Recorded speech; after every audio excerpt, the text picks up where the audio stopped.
Բարև ձեզ սիրելի հայրենակիցներ, այսօր կրկին մեր հյուրն է տոմարագետ հայագետ Սիլվիե Սիմոնյանը, բարև ձեզ պարոն։ Բարև ձեզ։ Այսօրվա մեր թեման է, ինչպես ժողովուրդն է ասում, աշխարհքի շինողն ու քանդողը լեզուն է, այսինքն մենք խոսելու ենք մեր լեզվից և ընդհանրապես լեզուներից։ Պարոն Սիմոնյան, ընդհանրապես ասած աշխարհքը, որ ասում ենք աշխարհում կեղծիքն է տիրում այժմ, կեղծվում են, աղավաղվում են, իմաստազրկվում են, ամեն ինչ ըստ էության, պատմությունից սկսած լեզուն եւ այլն եւ այլն։ Հիմա լեզուն զերծ չի, մեր լեզուն էլ շատ է աղավաղվել, այնց որ նայեն գրաբարից որ գալիս է, շատ բառեր, որ այն ժամանակ ունեցել են դրական նշանակություն, հիմա չգիտես ինչի նենգափոխվել են եւ դարել են բացասական նշանակությամբ։ Լեզուն ազգը պահող հզոր զենքերից մեկն է։ Եվ հիմա ինչու են այդ ամեն ինչ արել, ինչու են նենգափոխել իմաստները, իմաստներն են փոխել բառերի, ինչու է դա արվել, ով է դա արել եւ ինչ նպատակ է հետապնդել։ Աշխարհքի շինողն ու քանդողը լեզուն է։ Սա հայկական առածանիում ես կասեի բոլոր այդ ասացվածքների մեջ ես համարում եմ ամենագլխավորը եւ այնքան խտացված իմաստ ունի այդ խոսքը, այդ ասացվածքը աշխարհքի շինողն ու քանդողը լեզուն է։ Այդ կեղծավորությունները, այդ որ մենք բազմաթիվ անգամ նշում ենք, որ ներկա ժամանակները այս սուտ ու փուչ աշխարհի վերջն է սպասվում, դոր ժամանակներ են գալիս։ Սա պատահական չէ, որ մենք խոսում ենք։ Իսկ եթե սուտն ու կեղծիկը չքանդեն, ուրիշ էլ ինչը պետք է քանդել։ Եթե չկա սուտ, չկա կեղծիկ, նշանակում է կա արդարություն, կա ճշմարտություն։ Եվ հոգևոր բոլոր այդ դրական այդ հատկությունները, որ մենք ասում ենք բարիություն եւ այլն, չէ՞։ Բարեպաշտություն։ Բարեպաշտություն։ Հիմա բարեպաշտության մեջ մեր ավանդական հավատքում բարեպաշտությունը ընկալվում է նախ եւ առաջ որպես բարեմտություն, բարեխոսություն եւ բարեգործություն։ Այսինքն մարդը, գիտակից մարդը, բանական մարդը, երբ որ խոսում է,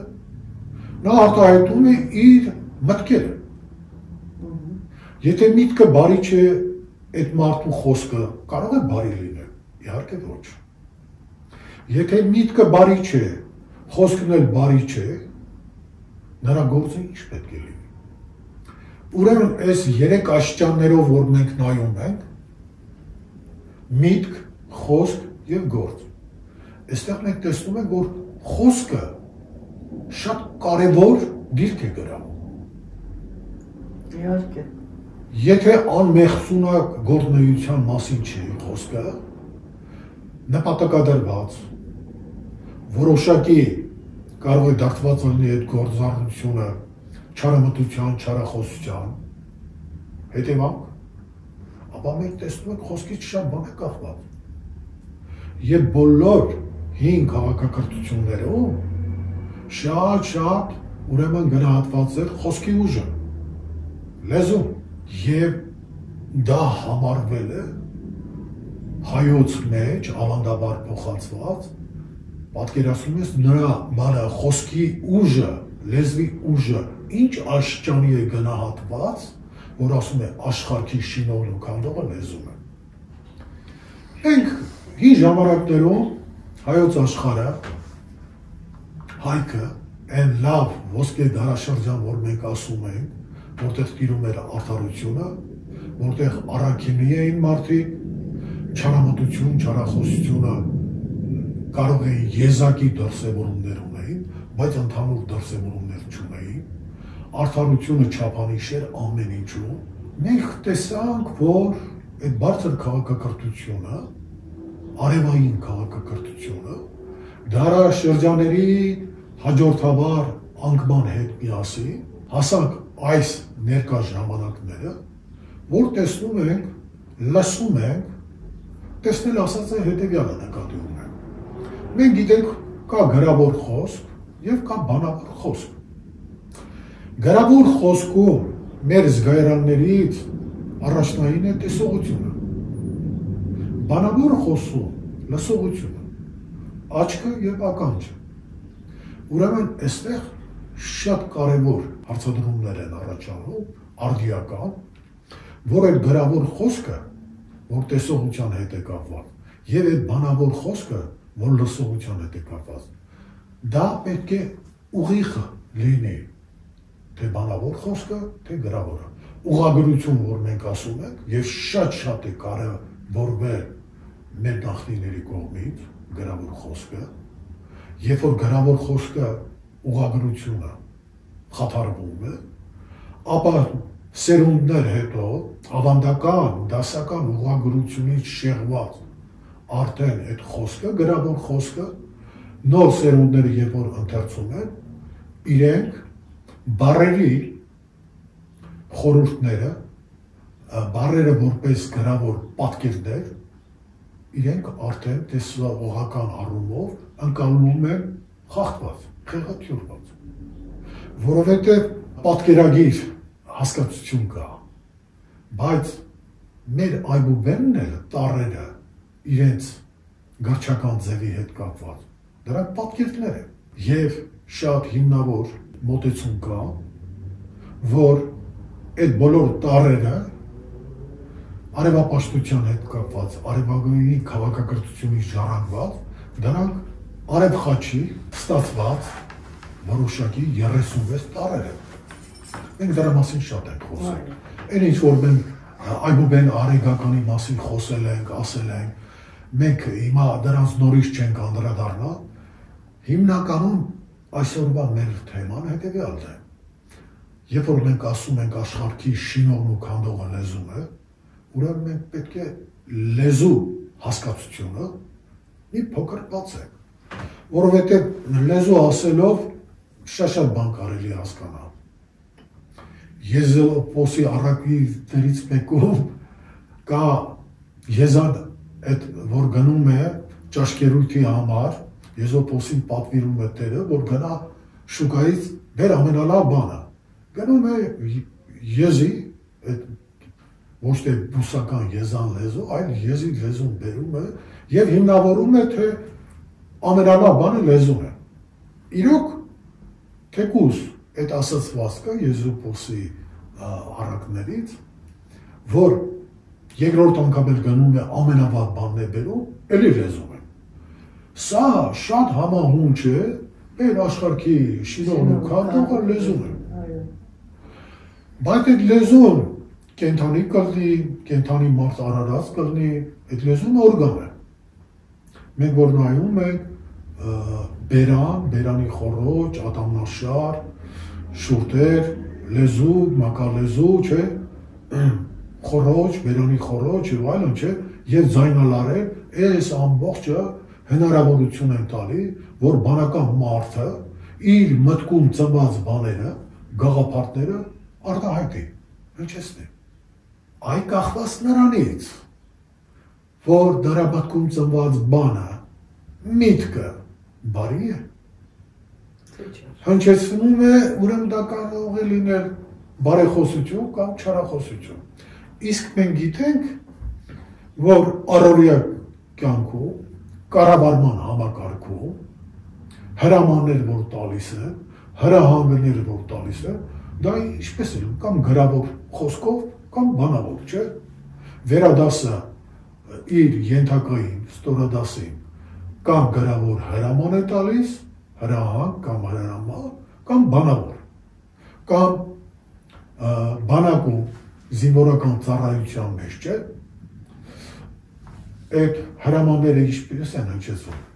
որ պետք է այդ հրամանները կատարվեն։ Մենք տեսնում ենք, որ այդ հրամանի, հրահանգի ուժը ինչպիսին է, որ հրամանը, հրահանգը հնչեցնելուց հետո դրան հետևում են որոշակի գործողություններ։ Թեկուզ այս օրինակում արդեն ակնհայտ է, որ խոսքը գրավոր թե բանավոր ինչ մեծ ուժ ունի։ Նաև այստեղ Լեզուն մենք կարող ենք խոսքը մտքի հիշողության հետ կապված ավելի սահմանափակ է, քան լեզուն լայն իմաստով մտքի հետ կապված, հիշողության հետ կապված։ Մարդը իր մտքում, իր հիշողության մեջ կարող է ունենալ անբարված բավականին հասկացություններ, բառեր եւ այլն, բայց երբ որ նա խոսում է, այդ ամբողջ անբարված բառային մտքի այդ հիշողությունից նա որոշակի սահմանափակ արտահայտություններ է անում։ Մեր երևելիները գրողներ կլինեն, բանաստեղծներ կլինեն, արձակագիրներ կլինեն, հրապարակախոսներ կլինեն, պոետներ կլինեն, կա չէ, որ դնում են, ասենք Նարեկացու մատյան ողբերգությունում քանի հազար բառ կա, Պարուշ Սևակի բառապաշարում քանի հազար բառ կա, չէ, կամ պատմահոր Խորենացու հայոց պատմությունում քանի հազար բառ կա, Դավիթ Անախտի իմաստասիրական գործերում, սա ինչի մասին է խոսում, այն մարդիկ, որոնք որ հայերենին տիրապետել է, մեծ մտածողներ են, իմաստնությանը հաղորդակից այրերը, մենք տեսնում ենք ինչքան հարուստ է նրանց լեզուն, ինչքան հարուստ է նրանց միտքը եւ դրանով պայմանավորված նրանց ասելիքը ինչքան ուրեմն հասարակության կողմից, մարդկության կողմից, հետագայում, եթե ժամանակին լիարժեք հնարավորություն չեն ունեցել, նոր ժամանակներում ինչ տարածում է ստացել, որովհետև այդ մարդկանց միտքը, խոսքը ունեցել է իմաստուն է եղել, զորավոր է եղել, ազդեցիկ է եղել եւ մեծ ճանաչում է ստացել։ Ուրեմն այս առումով լեզուն լայն իմաստով ավելին է, քան խոսքը։ Լեզուն ընկալել է ավելի լայն շրջանակներով, քան այն արտահայտված խոսքը։ Խոսքը ինչ որ առումով սահմանափակվում է։ Գրավոր խոսքը ավելին է, քան բանավոր խոսքը, այդ եք ուզում ասել։ Չէ, եւ գրավորը եւ բանավորը իրենք որոշակի սահմանափակում ունեն։ Այսինքն այդ մեծ մտածողը, պոետը իր մտքում, իր հիշողությունում անբարված ավելի շատ բան ունի ասելու, քան ասենք ինչ-ինչ առիթներով հնչեցրել է իր խոսքը, գրավոր թե բանավոր։ Դա չի նշանակում այդ մեծ մտածողը, այդ իմաստուն այրը, ինչի մասին որ կոնկրետ մի բան գրել է, գրավոր կամ ասել է բանավոր, դա իր իմացած ամբողջությամբ չի արտահայտել։ Դա որոշակի սահմանափակումներ։ Այս առումով մենք պետք է իմանանք, հասկանանք, որ լեզուն ավելի ընդարձակ է, ավելի խորքային է, եթե խորքային կողմ ունի, որ հավասարվում է մտքի հետ, ոնց որ հավասար մակարդակում։ Եվ այստեղ շատ կարևոր է հետևյալը, մարդը որպես բանական էակ, մարդու մասին երբ որ մենք խոսում ենք, չպետք է մոռանանք այն խոսքը, որ մարդ էլ կա, Պարուշ Սևակին հիշեք։ Մարդը աշխարհն է շալակացտանում, մարդը ելել է շալակն աշխարհ, այստեղ աշխարհի հետ կապված, աշխարհի շինող քանդողի հետ կա, չէ՞։ Այդ մարդկանցից մեկը աշխարհը քանդողն է, որ ելել է շալակն աշխարհի, մյուսն էլ աշխարհն է շալակաստանում։ Աշխարհը շալակաստանել, այսինքն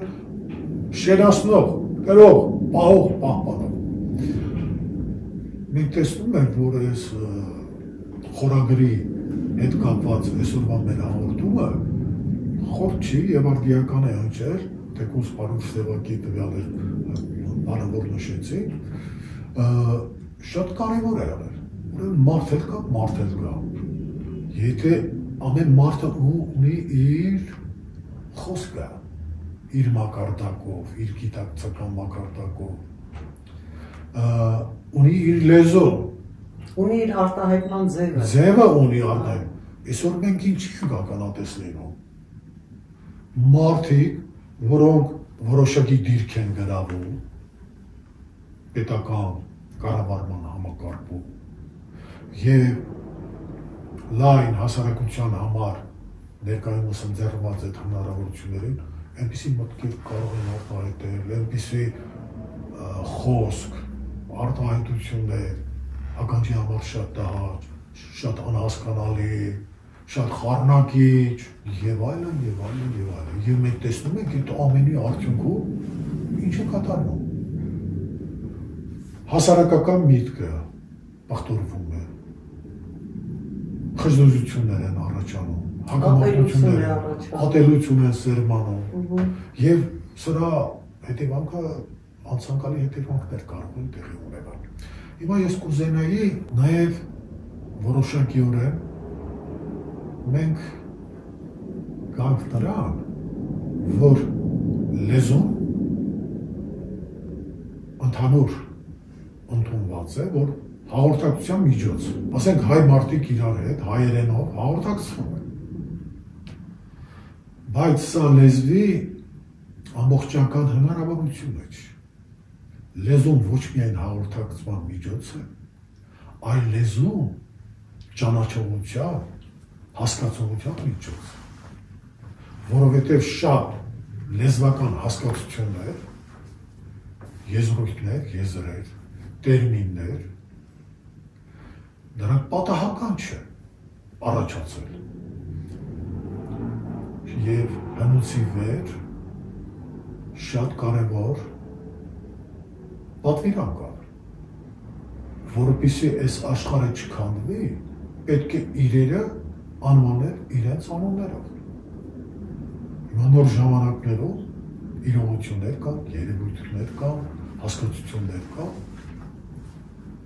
որ այդ իրողությունները իրենց անուններով չեն հնչեցնում։ Օրինակի համար շատ բան կարող ենք ասել։ Օրինակի համար։ Նախ մեր թեմայի հետ կապված ես մի բան հիշեցի։ Ռուսաստանում այդ հեղափոխությունը, հոկտեմբերյան մեծ հեղափոխություն որ կար, այն խորհրդային միության ժամանակ մեր ավագ սերնդի ունկնդիրները լավ գիտեն, այդ պատմությունն դիմուց լսել է, դա փաստորեն համարում են խորհրդային միությունը անաստվածների պետություն, միություն, աստվածը չէր ընդունում, աստված չկա եւ վերջ։ Բայց երբ որ խորհրդային միության այդ կարկառուն դեմքերից Եվրոպայի կամ ասենք ոչ խորհրդային արտասահմանյան երկրներ գնում էին ինչ որ նպատակներով, խորհրդածությունների եւ այլ նպատակներով, Եվրոպայում նրանց հարց են տվել, ասում են դուք Աստծուն չեք ընդունում, ճիշտ է, ասում եմ ճիշտ է։ Ասում են ինչու ձեր խոսքում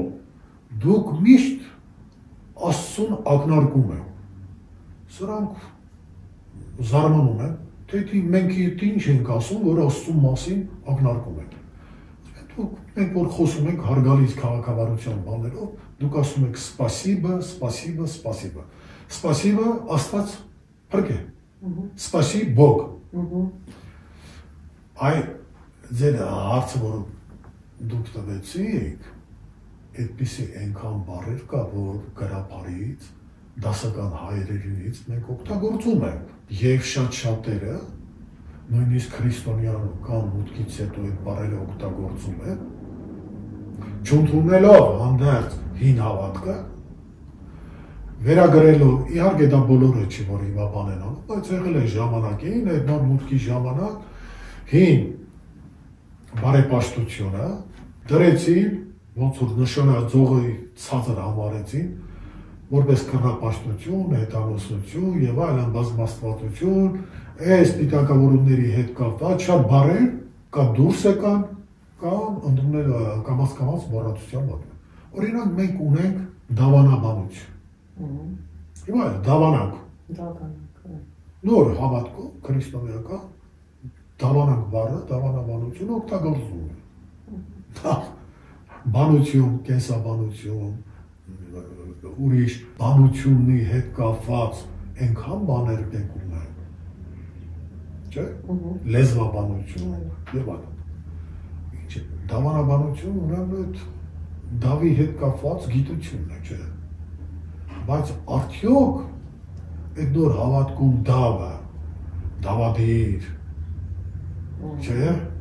եւ այլն այդպիսի բաներ կան։ Դավանանք։ Չէ, դավանանքը ասեցիք, օգտագործում են։ Վատ իմաստ կարող են չտալ։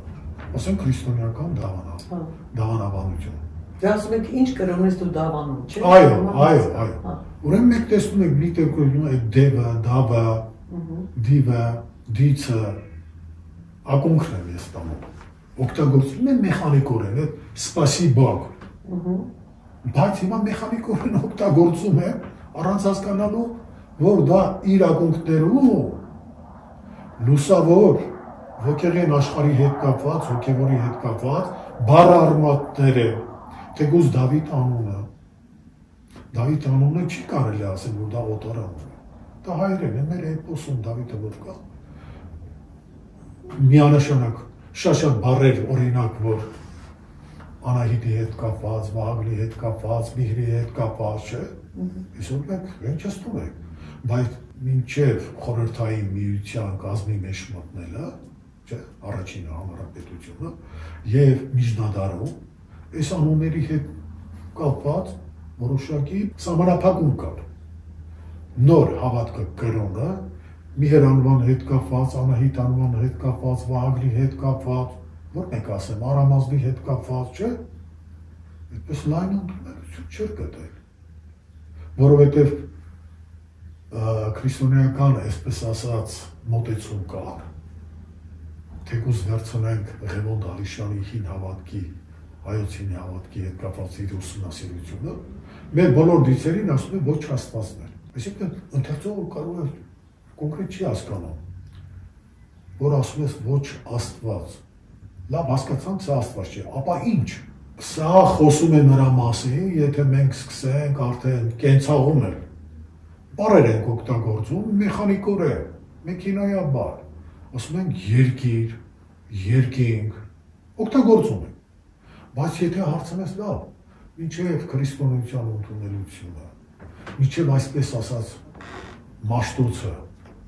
մինչև թարգմանությունները, մինչև այգուբենի նորից վերականգնումը եւ այլն, այդ երկինքը հայերեն եղել է, բառը, հասկացությունը։ Գրապարով եղել է երկիր, երկին, սա այս հոյակապ, չափածո գործը, Վագնի ծնունդի հետ կապված, նայում ենք ինչ կուր կառուցվածք ունի, ինչ հնուց ավանդված բառեր կան այդտեղ, արեգակունք, երկիր, եղեգան եւ այլն, չէ՞, սա ինչ մասում է խոսում, բայց երկիր, որ ասում ենք, արդյոք հասկանում ենք, այդ բառը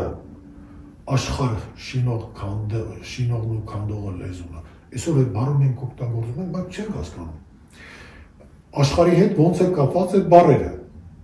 երկը երկերի մեջ էլ կա, երկինի մեջ էլ կա, երկը ինչ է, երկու իրողություն, երկու ինչ, չէ, մենք ասում ենք, ամբողջ աշխարհի հիմքում 4 հիմնական տարերթներ են, հուր, օդ, ջուր, հող, երկինը հրեղեն, օթեղենն է, երկիր մոլորակ, որ ասում ենք, այստեղ ուրեմն հիմնական գերականիչն է, ջուր, հող, ուրեմն մենք տեսնում ենք այդ հայերեն բառերը, իրենց մեջ ունեն աշխարհի պատկերի հետ կապված, աշխարհընկալման հետ կապված լուրջ հասկացողությունները, բայց արդյոք դպրոցում կամ չգիտեմ այլ կրթական օջախներում այսօր առօրյա մարդիկ օգտագործելով ամենուր օգտագործում երկիր մոլորակ եւ այլն, այս ընկալումը ունեն, չկա, եւ դրա հետ կապված ավելի շատ տարածված բաներ, մենք դրան անդրադարձել ենք, չեն տարբերակում արև, արեգակ, եթե չես տարբերում արեգակն ու արևը, ուրեմն արևապաշտությունը շատ-շատերը ընկալում են նախաքրիստոնեականում արեգակ են պաշտել,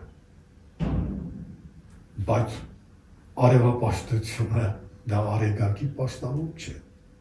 արեգի ակն է, աչքն է, աստու աչքն է, աստու արևը կենաց լույսն է, ուրեմն տեսեք լեզվական այս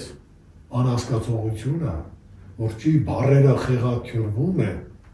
արեգակը մատուցվում է որպես արև, աչքը լրիվ արդեն այլ իմաստի տակ է դրվում, այն դեպքում, որ նախնիները գիտեին, որ արեգակը դա ոսպնյակ է, մենք անդրադարձել ենք դրան, որ արփին եթերը այդ ոսպնյակը ֆոկուսացնում է, կիզակետի է բերում և արձակվում է ամբողջ արեգակնային համակարգությունը, այդ թվում նաև երկիր մոլորակ։ Այսինքն, այս ամենը եթե շիրակացին է դրա մասին խոսում, եթե գիտեին, մենք հո այդ ոսպնյակը չենք պաշտել, իհարկե ոչ։ Ուրեմն, էլի շատ բաներ կարող ենք ասել, հուր է, ջուր է, բոլոր մեր բառերը, ար, բար, գար, դար, արդյոք մենք հասկանում ենք դրա տակ ինչ կա։ Արից սկսած մինչև քար, չէ, արքարական մեր այբուբեն արեգականը։ Բոլորը մեծամեծ խորհուրդներ ունեն իրենց մեջ պահած, իրենց մեջ պահած։ Այսօր եթե մենք ասում ենք Վահագն, Վահ արմատա, Ագն արմատա, ար էգն, որովհետև մենք ունենք մեր լեզվամտածողությունում արեգնապաշտություն, ոչ թե արեգակի պաշտամում, այլ նն էստեղ էգն, ագն, այո, աստվածության դիցերի հետ կապված եւ այլն։ Հետո ես պատահական չեմ համարում, ընդհանրապես ունենք հասկացություններ, լույս աշխարհ, նյութական աշխարհ, բանազորական աշխարհ, դաշտ, շատ տարածված է էներգոինֆորմացիոն դաշտ հասկացողությունը ներկայումս որ ասում եմ։ Մեր ժամանակակից բնագիտությունում, ֆիզիկայում, քվանտային մեխանիկայում, ովքեր որ խորացան, դե քվանտային աշխարհը լույս աշխարհի հետ կա։ Լույս աշխարհի միկրոաշխարհ, մակրոաշխարհ որ թափանցում է, այդ բոլոր այդ գործերում խորացած ֆիզիկոսները, քվանտային մեխանիկայի մասնագետները, դրանք բոլորն էլ ասում են, որ կա բարձրագույն բանականություն։ Անունը աստված չեն տալիս, բայց ասում են կա բարձրագույն բանականություն։ Եվ այդ առումով տիեզերքը, օրինակ տիեզերք բառը, առու չկնա։ Հիմա շրջապները չեն էլ անգանում, եզերքը մենք գիտենք ինչ։ Բայց տի, մեծ եզերք, այսինքն տիեզերքը մեծ աշխարհն է։ Եվ հները ասում են, որ այդ մեծ աշխարհը եւ փոքր աշխարհը, մարդը որպես փոքր աշխարհ, սրանք փոքր աշխարհը համառոտված, սեղմագիր, գիր բառը այստեղ նշում է։ Այդ գիտական թեզերը որ մենք բաներ, ովքեր որ ծանոթ են, սեղմագիր հասկացողություն կա, ավտորեֆորմ։ Հիմա էլ օգտագործում։ Մարդ արարածը որպես փոքր աշխարհ, այդ մեծ աշխարհի սեղմագիրն է։ Համառոտագիր։ Հիմա այսպես որ մենք շարունակենք, մենք կտեսնենք, որ ինչքան դպրոցներում, կրթական օջախներում անելիք կա, որ այս բառերը կարողանան մեխանիկական օգտագործումից իրենց իմաստների, խորհուրդների հետ կապված հասկանալի դառնա, որ մարդը խոսելից այդ բառը խոսել է, այդ բառը օգտագործում է, հասկանալով օգտագործում։ Այսինքն դպրոցներում հին հայերենը գրաբարը ինչ-որ ձևի մրցվի, հա? Հիմա բերեցինք դենք այն ցավալի վերջին ժամանակներում այս անկախություն, որ 90-ականներից հետո անկախ Հայաստանը նորից ոնց որ ասած կյանքի կոչվեց, ուղղագրության հարցը բարձրացվեց։ Իրոք շատ ցավոտ բան է։ Խորհրդային Հայաստանի հետ ձևավորման սկզբնական շրջանում մենք գիտենք, որ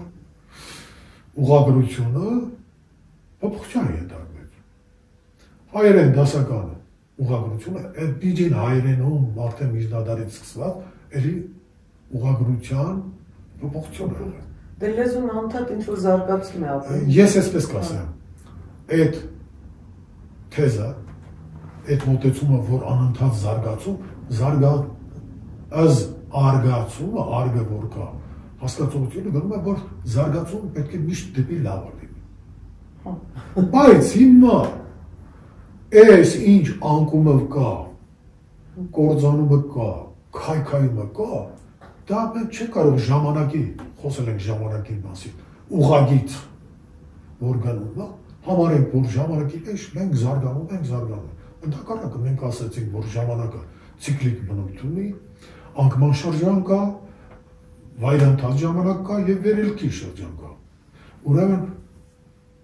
հայերեն դասականը մեսրոպյան, մաշտոցյան ժամանակներից սկսած եզնիկ կողմացու գործերն է, խորենացու գործերն է, Եղիշեի գործերն է, մյուս պատմիչների գործերն է, Դավիթ անախտի գործերն է, մենք որ նայում ենք դասական հայերենով, դա արդեն ճիշտ ուղղագրությամբ է եղել։ Այսինքն բառերը գրվել է այդ ուղղագրության առումով։ Երբ որ մանկուց սովորացնում են գրել, տառերը, գրերը, գրանշանները հիշողության մեջ տպավորվում էր եւ ելի եմ ասում այդ գրանշանները իրենց ձևով դրանք սիմվոլիկ բնույթ ունեն։ Պարոն Սիմոն, օրինակ կա սեր եւ սեր բառ, չէ՞։ Այո։ Սեր ընդհանրապես ինչ որ մեկը հոգևոր առումով եւ կաթի սեր, ասենք կաթի սեր։ Հա։ Հիմա բանում այդ գրափարում ո՞ց հոգևոր սերը էյով է գրվում։ 7-րդ էյով։ Ասում են շամփրաձև, շշաձև եւ այլն։ Էյով, մեր է տառնը, Այո։ Իսկ երևի հենց այդ տառը գրվում է, որտեղ դա հոգևորի հետ ինչ-որ ձևի կապում, դրա համար է այն գրվում, 7-րդ տառը։ Իսկ սեր, կաթի սեր արդեն ե-ով է գրվում։ 5-րդով։ Այս ե-ով է գրվում։ Հիմա երբ որ դպրոցում ասենք անցնում է երեխան, սեր, ինքը կարող է, հետո կտարբերի իհարկե, բայց կարդալուց արդեն, որ մենք տեսնում ենք է տառը, արդեն մենք գիտենք դա որ սիրո մասին է, ինչ սեր ի նկատի ունեն։ Այսինքն այն ժամանակ, որ գրաբարը անվանում են ըստ ավանդության կատարյալ լեզու, ինքը այդ ամեն ինչը հաշվի է առնված այնտեղ։ Դրա համար օրինակ սենց մի բան ասեմ, դուք նշեցիք մեր բոլոր մեծերին, մեր գիտնականներին, որոնք զբաղվել են գիտությամբ, ընդհանրապես փիլիսոփայությամբ ամեն ինչով զբաղվել են, նրանք ունեցել են, չէ, այն տերմինոլոգիան, որով արտահայտվել է գրաբարում այդ բառերը։ Իսկ հիմա ես հիշում եմ, որ երբ որ սովորում էի համալսարանում, այն ժամանակ ասեցին, որ հայրենը գիտական լեզու չի, հայրենով դիպլոմները գրենք ռուսերեն, որովհետև կան տերմիններ, որոնք ուզած-չուզած օգտագործում ես օտար բառեր, ու այդ օտար բառերը մտան, նաև հիմա մեր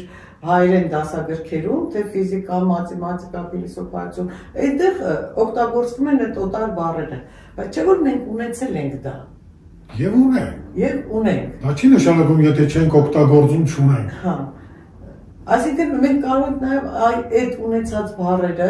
ներմուծենք եւ հիմա օգտագործենք մեր բառերը։ Ես չեմ ասում net ինչ որ ծայրահեղության մեջ ընտրենք, բայց կան բաներ, որոնք մենք կարող ենք հիմա կյանքի կոչել։ Այո։ Օրինակի համար այդ երկու տարբեր սերը հոգևոր առումով, չէ՞, ասում ենք Աստված իմաստնություն է, սերը եւ ճշմարտություն է, սուրբ երրորդություն։ Այդ սերը իր բառա պատկերով տարբերվում է կաթի սերից եւ այլ սեր հասկացություններից։ Ճիշտ է։ Նույնը գետը, որ հոսում է, ջուրը հոսում է, եւ գիտություն։ Դրանք նույնպես նույն կարգի բաներ են, այսինքն դասական հայերենը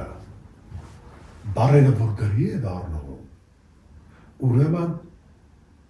դա անմիջապես այդ գրավոր բառապատկերը որպես թվահամակարգ, համարակարգ հնարավորություն էր տալիս իմաստը, խորհուրդը, էությունը բացահայտել։ Դա շատ կարևոր է։ Այսօր արևելահայերենը հնչյունական առումով իրոք մի ձեռքբերում ունի, որ ամեն տարի մի հնչ։ Մենք գիտենք դա ուր տարավ։ Դա տարավ նրան, որ գրավոր խոսքը ուղղագրության առումով խեղաթյուրվեց։ Հիմա որոշակի բառ, որ մենք ասում ենք, սեր ենք ասում, գետ ենք ասում, մյուսն ենք ասում, չէ՞, Այդ բառը առանձին որ կա, մենք պետք է ասենք ինչ նկատի ունես, որ գետ ես ասում, ինչ նկատի ունես, որ սեր ես ասում, ինչ նկատի ունես, որ ես ասում, չէ՞։ Դե ասեք նախադասության իմաստից ես հասկանում, որ ինչը ինչին է վերաբերում։ Բայց ուղղագրությունը, դասական ուղղագրությունը, հնարավորություն է տա, դա բանաձև է։ Բան մենք գիտենք ինչ, մտքում բանն է ծնվում, իսկ բանը իր բան Աստծու մոտ է, ամենայն ինչ բանով եղավ, չէ՞։ Բանով եղավ։ Եվ այդ բանավոր խոսքը որ կա, բանախոսության արդյունք է։ Երբ որ մենք ասում ենք գրավոր խոսքի մեջ բառերը որ գրվում է, գրավոր, ամեն բառ, ամեն հասկացություն, ինքը որոշակի բանաձև է, բանաձև, այստեղ հասկանանք, ոչ թե քիմիայի, ֆիզիկայի բանաձևերը, հենց խոսքի մեջ բառերը բանաձևեր են, և այդ բանաձևը չի կարելի խախտել, ուղղագրությունը հենց դրա համար է, որ բառերը որպես բանաձևեր ճշգրիտ տրվի, որ ինչպես պետք է գրվի ջուրը, ինչպես պետք է գրվի, ասենք թե օրը ոնց էին գրում, կլոր օյով չէին գրում, ավուր, ավար, որ ասում ենք այբ, չէ, ա, և յոնը, այդ իրար հետ միասին կարդացվում էր օ, ամբողջ ցավը նա է,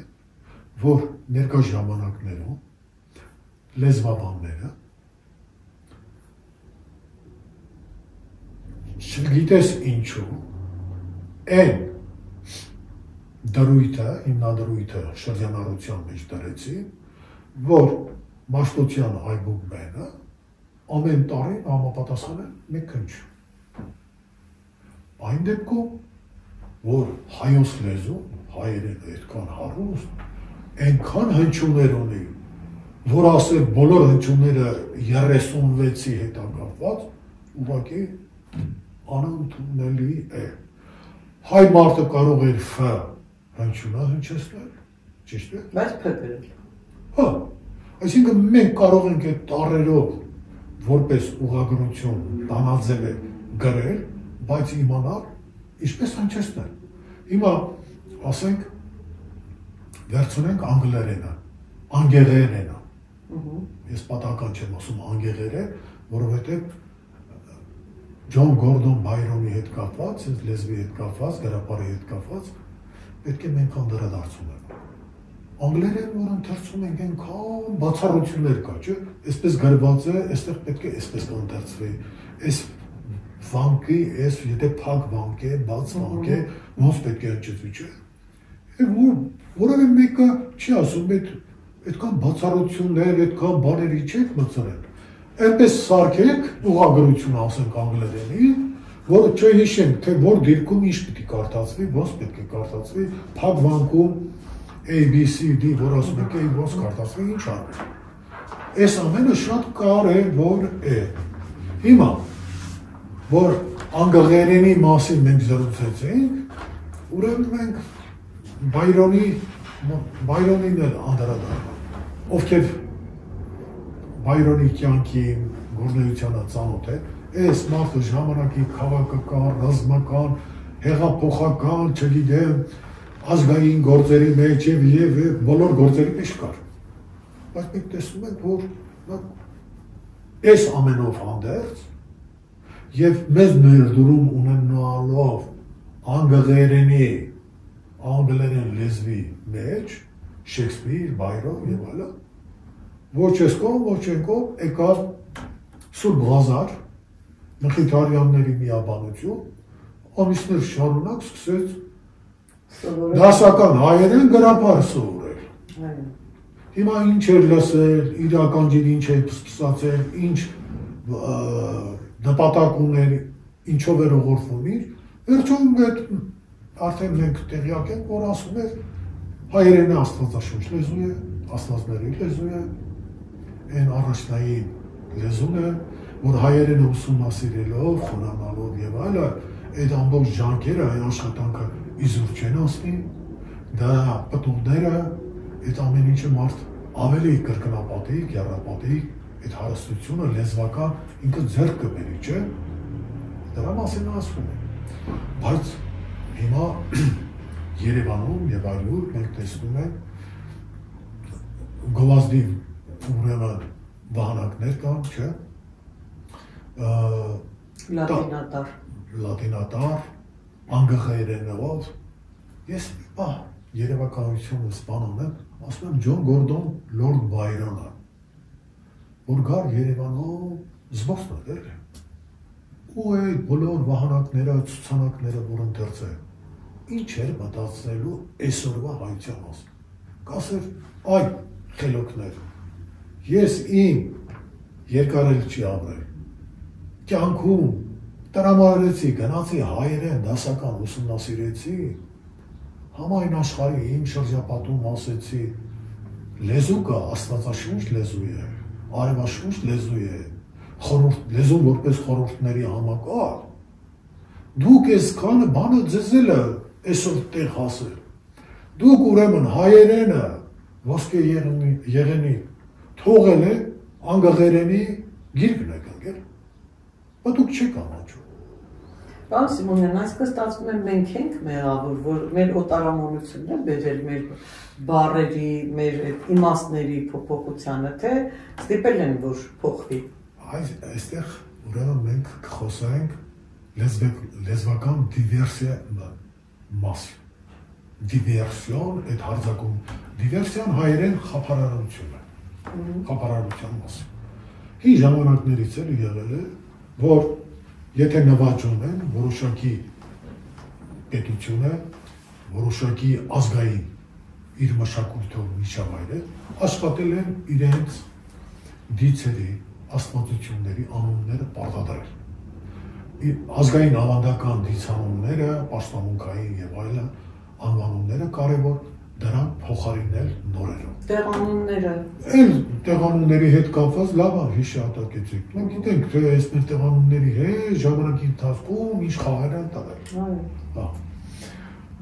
Հելենիզմի ժամանակ այդպիսի մի լեզվային խառնարարություն տեղի ունեցավ։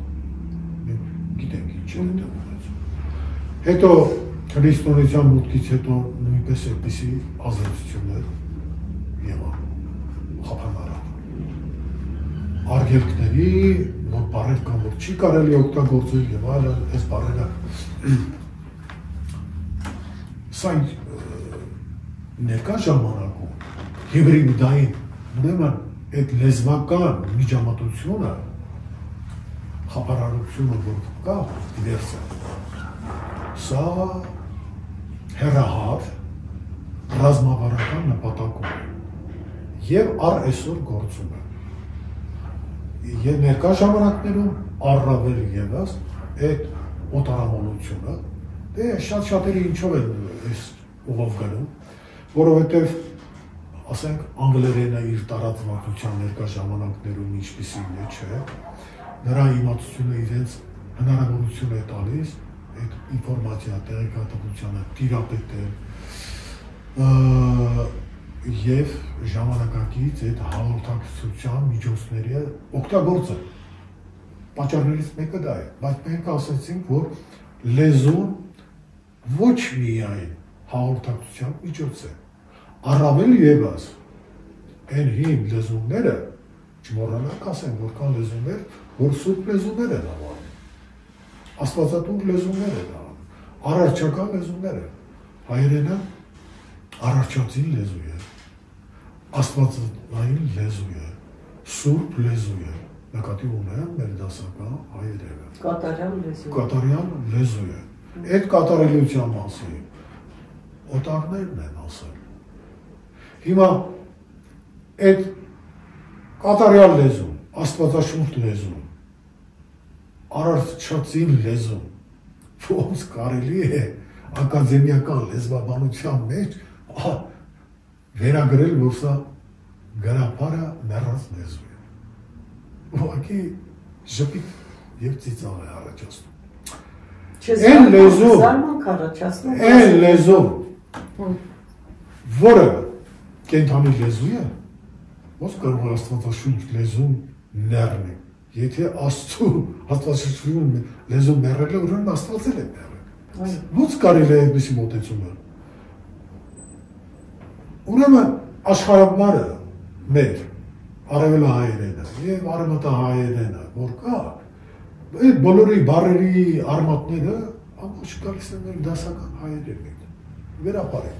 Այդ արմատները որ հանենք, ոչ արևելահայերեն, ոչ արևմտահայերեն, ոչ մեկն էլ իրանք չունի գոյության,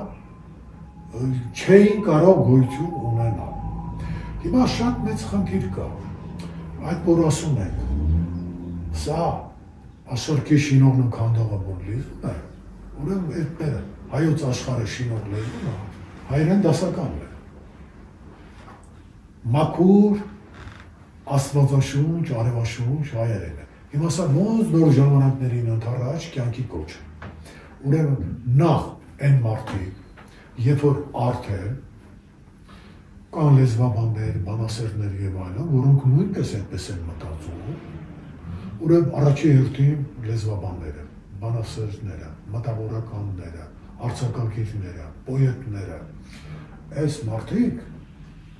առաջին հերթին իրենք պետք է ուսումնասիրեն գրաբարը, դասական հայերեն լեզվով եւ կամաց իրենց ստեղծագործություններում, իրենց ուսումնասիրություններում, հետազոտություններում պետք է դրանք իրենց տեղը գտնեն։ Եվ իրենք բառերի խորհուրդները, հասկացությունների խորհուրդները, իմաստները պետք է անընդհատ մեկնաբանեն։ Այդ առումով ես շատ եմ կարևորում Դավիթ անախտի գործերը։ Եմ մեզ հասած որ կա Դավիթ անախտի գործերը, այնտեղ միջնադարյան էլի ուղղագրական որոշակի փոփոխություններ որ եղել են, Դավիթ անախտի վաղ շրջանի հետ պահպանված գործերը այդպիսի մաքուր ուղղագրության մեջ կա, եւ պատկերացրեք ինչպիսի թեմաներ է Դավիթ անախտը քննարկման դրել, ուսումնասիրության դրել, սահմանք իմաստասիրություն գործում, ինչքան հասկացություններ կա, եզրույթներ կա, եւ նա ասում է, որ անունները շատ կարևոր են անունները, ընդհանուր առմամբ որ վերցնենք լեզվական, նշանական ցանկացած արտահայտություն, օրինակ է նշանական իմաստ ունի, չէ՞։ Է նայած ինչ երանգ կտան հարցական է կամ զարման կամ եւ այլն, շատ մեծ դաշտ է ստեղծում։ Լեզվի նշանական այդ հոդաբաշխ ամբողջ տիրույթը ոլորտը որ մենք վերցնում ենք, չէ՞։ Ես կարևոր մի բան հիշեցի, ձայն հասկացողությունը Դավիթ անախտը շատ մեծ նշանակություն է տալիս, որ ձայնը, ձայն, ուրեմն ձայնը կարող է լինել հոդաբաշխ եւ ոչ հոդաբաշխ։ Հոդաբաշխ խոսքը, ձայնը, ուրեմն ինքը կարող է լինել նշանական եւ ոչ նշանական, օրինակներ կարող են վերել։ Ոչ հոդաբաշխ ձայնը կարող է լինել նշանական, օրինակ շան հաչոց, ինչ-որ բան նշանակում է, չէ՞, շան հաչոց։ Իհարկե, շունը գիտի ինչ է։ Եվ էլի դրա նման շատ բաներ, բայց հոդաբաշխ չէ։ Ուրեմն, այսօր մեր խնդիրը հոդաբաշխ, նշանական, այդ ամբողջ լեզվի տիրույթն է, որ մենք պետք է ճիշտ դպրոցում, կարտոջեղանքներում այս դաշտը յուրացնենք, լեզվական խորհուրդները պետք է կյանքի կոչվեն, իմաստները պետք է հասկացվեն։ Ոնց կարող ենք մենք մի մարդու ասել բանական, լիարժեք իմաստով, երբ որ այդ մարդը բառեր է օգտագործում, որ իմաստը չի հասկանում։ Հաղորդակցության համար նշեցինք երկիր, ծառ, քար, ջուր, հուր եւ այլն, այր, մայր, կին, շատ բաներ։ Եթե մեխանիկորեն օգտագործում եք, ավելի նեղ իմաստով, սուտ որպես հաղորդակցվելու առումով, բայց խորքային իմաստային առումով ինքը անմասն է մնում, մասնակից չի լինում այդ ամեն ինչ, այդ խորհուրդներին։ Եվ ոնց կարող է մարդը, հոգևոր, մենք ասում եմ, չէ, մարդը, եթե մի կյանքի ընթացքում ճիշտ հոգևոր զարգացում ստանա, պետք է դառնա աստվածամարդ, կատարյալ մարդ, բայց կատարյալ մարդը նաև իմաստուն մարդ։ Ոնց կարող է իմաստությունից զուրկ մարդը համարել։ Մենք ունենք բառեր ասում եւ անասում։ Կենդանիները մարդը ասում ենք, որ բանական, մահկանացու կենդանի մարդու սահմանում են տալիս, հնում սահմանված, որը ունակ է մտածելու եւ հանճարի։ Բանական մարդ, բանական։ Հիմա մենք լիարժեք բանական մարդու, որ ասում են, ուրեմն ինքը ասում է, չէ, իսան բառեր կա, որ ժողովրդի մեջ օգտագործում է, բայց կովա, ոչխարա եւ այլն մենք անասում ենք ասում։ Բայց լիարժեք մարդը ասում մարդը իր խոսքը, երբ որ միտքը բանը հնչեցնում է, իր հնչեցրածը պետք է իմաստը հասկանա։ Կամ վերցնենք այսպիսի մի բան, շատ կարևոր թեմա է աշխարհի, ուրեմն կա աշխարհի լեզվական պատկեր հասկացողություն, ընդհանրապես կա աշխարհի պատկեր հասկացողություն, բայց աշխարհընկալման համար, աշխարհայացքի կարևորությունը ինչքան կարևոր է, չէ՞։ Հիմա տարբեր աշխարհահայացք ունեցող քաղաքական գործիչներ են, մտավորականներ են, ռազմական գործիչներ են, ամեն մեկը ըստ իր աշխարհայացքի իր վարք ու բարքն է ծավալում, չէ, իր գործունեությունը ծավալում։ Բայց եթե բոլոր մարդիկ տարբեր բնագավառներ ունենային իրատեսական ճիշտ աշխարհայացք, այս մարդիկ սխալ գործեր չէին անի, սխալ արտահայտություններ չէին անի, ամեն ինչ կգնար իր հունով եւ զարգացում կլներ եւ բարգավաճում կլներ։ Այստեղ նաեւ չմոռանալ աշխարհի լեզվական պատկերը հենց հայերեն, դասական հայերենը մեզ տալիս է շատ մեծ հնարավորություն հայ մարդու աշխարհի լեզվական պատկերը իր ամբողջությամբ մեջ ունենալու։ Եվ ֆիզիկոսները հիմա, քիմիկոսները եւ մյուս նեղ մասնագիտական ուղղություններում, չէ, ինչ որ մի բան բացատրելու համար նոր տերմիններ են մտցնում, նոր անվանումներ են մտցնում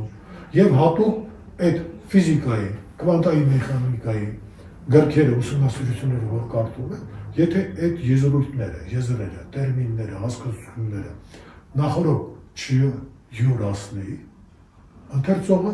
ոչինչ չի հասկանա։ Ֆիզիկան ունի իր լեզուն, հասկացությունների, տերմինների, քիմիան որոշակի նաև իր լեզուն ունի, կիբեռնետիկան իր բաներ կա, կիբեռնետիկայում էլ յուրահատուկ կենսաբանություն, գենետիկա եւ այլն։ Բայց մեր նախնիները ունեցել են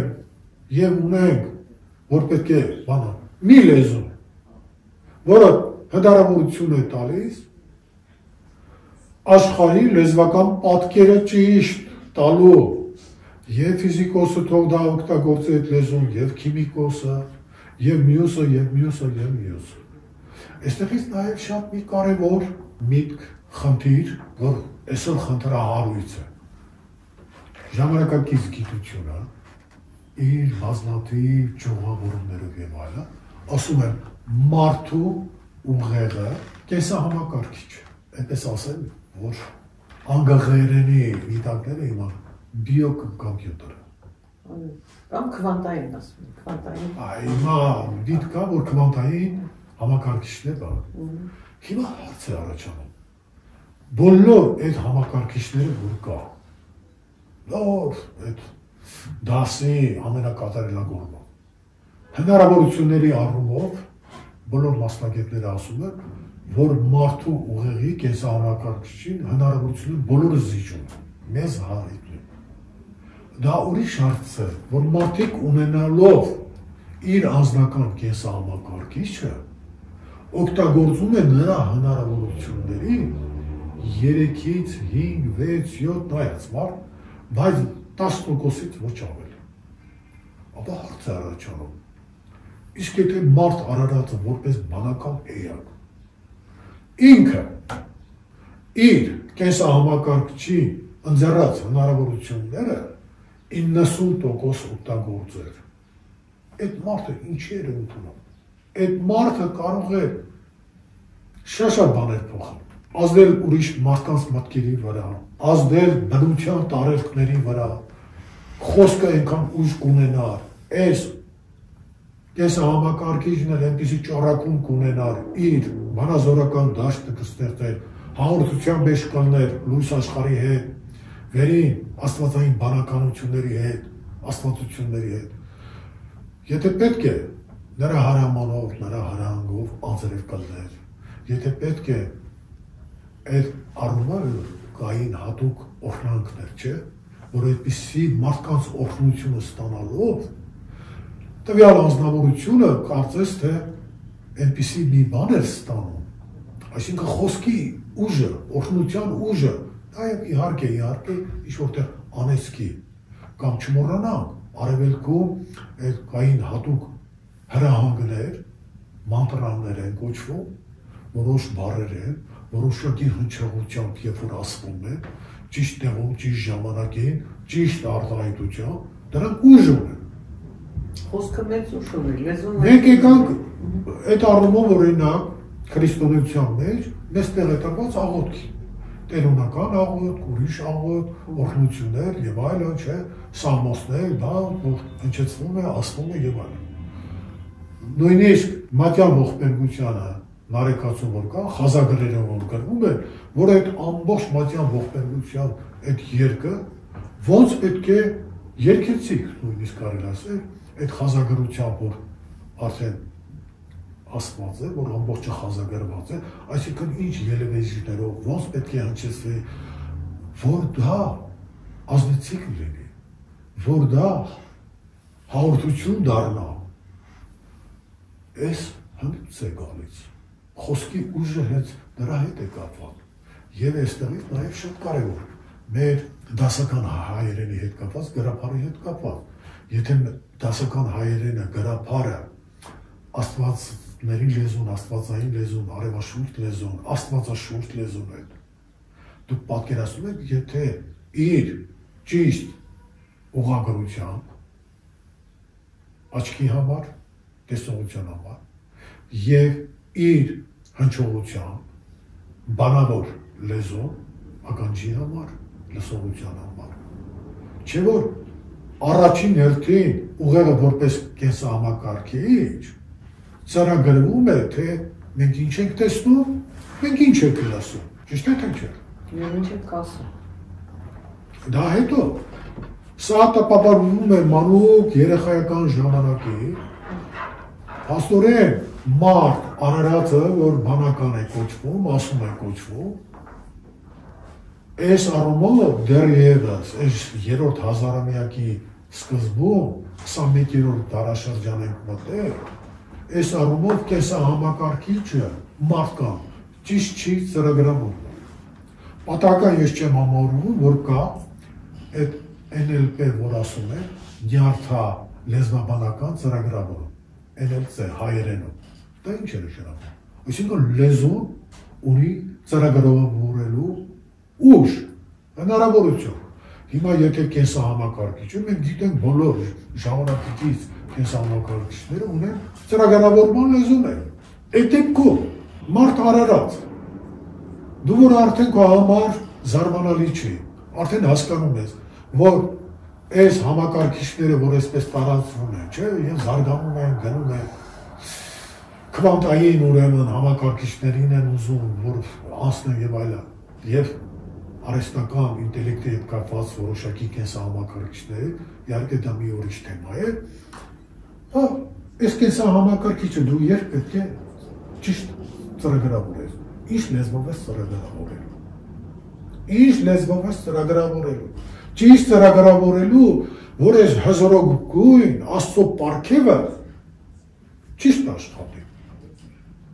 Դու կարողանաս ցանկացած հարցի ճիշտ լուծումը տալ։ Դու կարողանաս ճիշտ ընտրություն կատարել։ Դու կարողանաս քո խոսքի ուժը ճիշտ հնչեցնել։ Դու կարողանաս կողմնորոշվել բոլոր իրավիճակներում։ Ուրեմն մենք աշխարհի շինողն ու քանդողը լեզուն ենք, այդ լեզուն է բանականություն, մտքի գործիք է։ Մտքի գործիք է։ Այդ միտքը եթե իր գործիքը, այս ծրագրավորումը, ուղեղը, բանականությունը, լեզուն, այս ամենը եթե ճիշտ զարգացում չի ստացել, ճիշտ մակարդակ չի ձեռք բերել, հետո ասում ենք մեր վիճակը ինչու է այդպես։ Որովհետև մեր լեզվի հետ մենք լուրջ վերաբերմունք չունենք։ Որովհետև այդ լեզու ունի աշխարհակառույց է, աշխարհի լեզվական պատկերը ունի, դաստիարակող կրթող միջոց է, արտահայտման միջոց է, գիտությունների, բնության երևույթների անտեսանելի աշխարհի հետ հաղորդակցվելու միջոց է։ Այս բոլորը վանդերց։ Եվ այս բանականությունն է ուղեղը, որ այդպես մեծ հնարավորություն ունի։ Մեկը 2% է օգտագործում այդ հնարավորություն, մեկը 3%։ Բայց հնարավորությունները մենք երբեք է գոնե 50%-ով օգտագործենք։ Սա արդեն մասնագետներն են ասում։ Մենք մեր կենսահամակարգիչը թողած, այդ տեխնիկական, նյութական, մեխանիկական եւ այլ էլեկտրական, մագնիսական երևույթներ, միջոցները որ կան, կապի միջոցներ եւ այլը, ծրագրավորման արհեստական լեզուներ կան, չէ՞։ Մենք այդ բոլորին մեծ արժեք ենք տալիս, տեղ ենք տալիս, բա գիտեք, այս լեզուն, եթե այս լեզվով ծրագրավորենք արհեստական, ավելի լավ կաշխատի։ Այս մի լեզուն սրա համար պիտանացու չէ, որովհետև այս ժամանակակից այս կենսահամակարգիչը իր ամբողջ հնարավորությունները թույլ է տալիս օգտագործել, եթե նրան համապատասխան լեզվով են ծրագրավորում։ Հիմա հայ մարդը ինչ լեզվով իր ուղեղը կենսահամակարգիչը պետք է ծրագրավորի։ Անգլերենով, ֆրանսերենով, ասորերենով, հունարենով։ Այն դեպքում, որ Բայրոնը ասում էր, մեսիջը մինչև հիմա չէր ասում։ Պիտի ասեմ մեր ժամանակում, քելքները գլուխ տավանքել։ Ես այն ժամանակ հասկացա գնացի գրապար, դասական հայերեն ուսումնասիրեցի։ Այսօր դուք եք ինչ ուղղությամբ եք գնում։ Անգլերենի գիրքն եք եկել։ Անգլերենի մեզ գիտակ Բայրոնն է ասում։ Եվ այս թեման անսահմանափակ թեմա է։ Եվ այդտեղ էլի շատ հարցեր կա, ես կարծում եմ, որ հիմնական մեր ասելիքը նա է, որ հայերենի հետ պետք է շատ նոր վերաբերել, բանավոր, գրավոր, հնուց ավանդված հասկացություններին, անվանումներին, դիցանուններին, աշխարհագրական անուններին, սրանք բոլորը իրենց խորքում ունեն մեծ իմաստ, խորքային, և տեսեք այստեղ մի նաև կարևոր մի բան,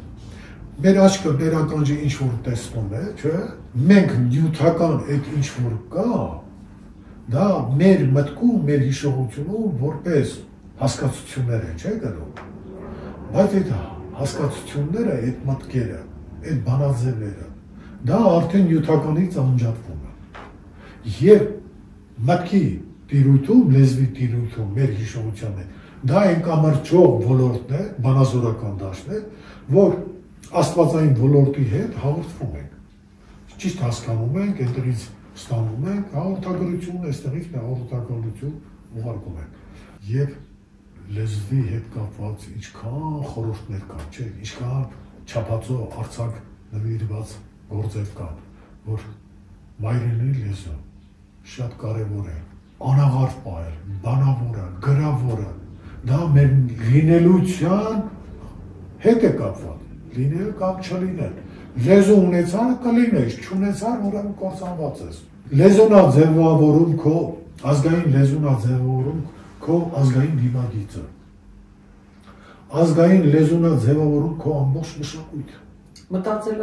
մտածելակերպը, այդ լեզուն աղճատվում է, աղավաղվում է, ամեն ինչ ծուռ է գնում։ Ես Facebook-յան մեջում մի հետաքրքիր դերձակի կանոն կա, էլի։ դերձակի կանոնը որն է, որ լեռնաշապիկի այն առաջին ստորի կոճակը եթե սխալ ես կոճկում, իր տեղում չի։ Մնացածը ինչքան էլ կոճկես սխալ է։ Այսինքն սկիզբը,